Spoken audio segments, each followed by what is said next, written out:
Hey guys, we're here with the karting kids and we have a very special guest, Derek, who is a go-karting mechanic. So we'll be asking you a various of questions.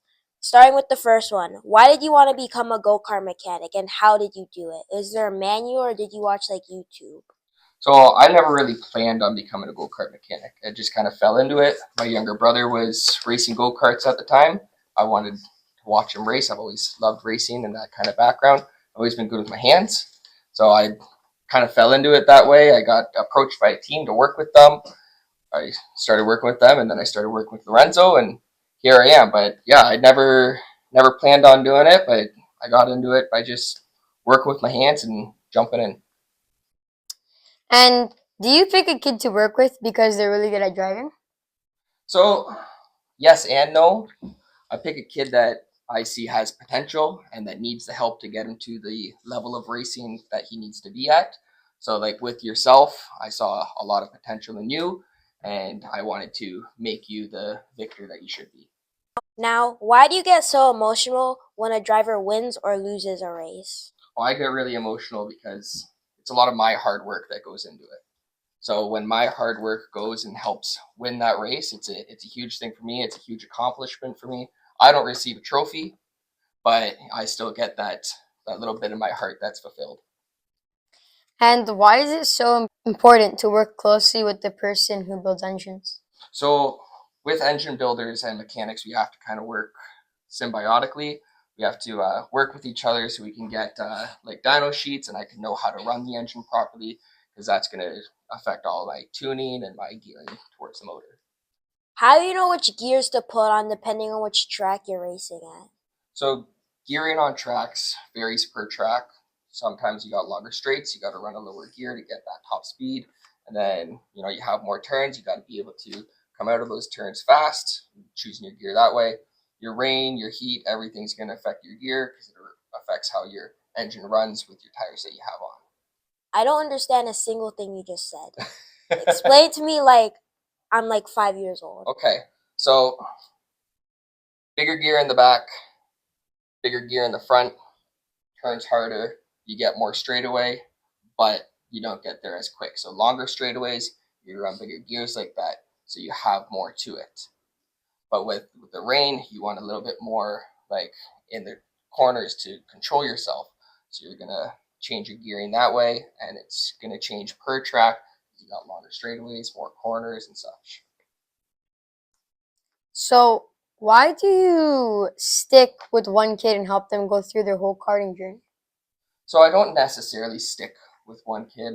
As you know, I've worked with a bunch of different kids throughout this past year, just helping people out. But with like yourself, I want to see you get to where you need to be in racing. And I know that you're way better than just go karts, so I want to get you past go karts and into something else. Is there any time you can't help a go kart kid anymore? For sure. Maturity has a lot to do with it, and I don't like working with go karters that are going to be immature, act poorly on and off the track. I'm not going to want to work with those kids. So you got to remember that racing's a privilege, and if you're not going to respect it for what it is, I'm not going to want to work with you. So basically, you're saying you want to work with kids that have a good attitude? 100%. Attitude is everything in racing because if you're going to let your mind get the best of you out there, you're not going to perform well on the track. Okay. Why is it so important to change oil and clean out the engines? So making sure your engine is running optimal by changing your oil and stuff. It's all about taking care of your equipment, right? Like you guys both play soccer, right? Would you go onto a soccer pitch wearing cleats that have holes in them?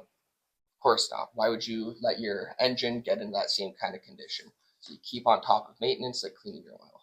So, is it the same thing with the cart? Like, do you have to buy a new cart like every 3 years? No, you don't have to buy a new cart every 3 years. Chassis can run forever. I know a lot of people that have 10, 12-year-old chassis that are still running them and still being competitive. It's all about taking care of your equipment. These next four questions are asked by followers, so we'll read them and say their names as well. So, the first question is asked by Zoe. How do you know what tire pressures to use for a race? So that again is a lot like gearing. It's gonna vary differently.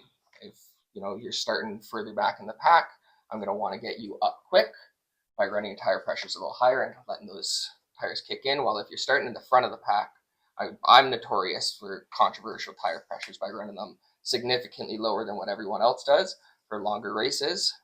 So with stuff like that, I know that you can handle a kart at lower pressure. It's going to be a little slipperier, but you're going to be able to push through in that last half of the race when everyone else's tires start dying off. And the next question is by Jacob. What should someone look for if they really want a good mechanic? So when you're looking for a mechanic, you don't always just want to go with the first guy that comes to you. A lot of people have problems with that. You have poor mechanics and you lose your love in the sport. So what you want to look for is someone who's like very attentive, looking at everything, wants to explain stuff to you, and someone that has a good connection with the kid. Your relationship as a mechanic should be 50% kid, 50% kart, because you need that proper communication with one another. Okay, now this next question is by a kid named Sarah. Are there different levels of being a mechanic depending on what kind of racing you do? For sure. I'm not going to say it varies a lot per sport, but it does because I've done mechanicking everywhere from go-karts, Formula 1600 cars, radical cars, and super bikes. So you kind of have to vary it from there. For someone that wants to get into mechanicking, I'd say stick with one until you get really good at it and then start branching off because it is going to get more difficult as you move on. Okay, now we have a question by Noah. What's the difference between two-stroke engines, VLR, and four-stroke engines? So basically, you start with gas. Two-stroke engines run mixed fuel, so it's going to be a mixture of oil and gas that helps lubricate the piston and cam as it moves in the two strokes, while the four-stroke engines have oil, like an oil reservoir in there that helps with cooling. Now with your VLR engines and your like rock motors, the difference between those is your VLR is air-cooled, so it relies on the fins on top of the actual motor to help cool the engine, while your rock engines are water-cooled. They have a radiator and it cools off that way. While with four strokes, they're all oil cooled. Okay. Thanks, Derek. Hey, no problem. What do you think of Rock coming back to Canada? I don't really know enough on the subject to be able to answer it. It's a dead honest opinion. So, what is so important about winterizing the motor after a season? So it's important to winterize your motor just to make sure that it's going to not absorb any moisture, rust out, anything like that. It's going to be sitting idle for a long time, just not being touched. It's going to want to soak in like moisture through metals. So you got to make sure everything's properly lubricated. I put oil up inside the actual cylinder in order to make sure everything is going to be good and coated and nothing's going to stick to it. All right. Thanks, Derek, for doing our first actual podcast. And we've heard a few people wanted to also be interviewed. And if you want to be interviewed also, send us a DM and we'll follow you guys up.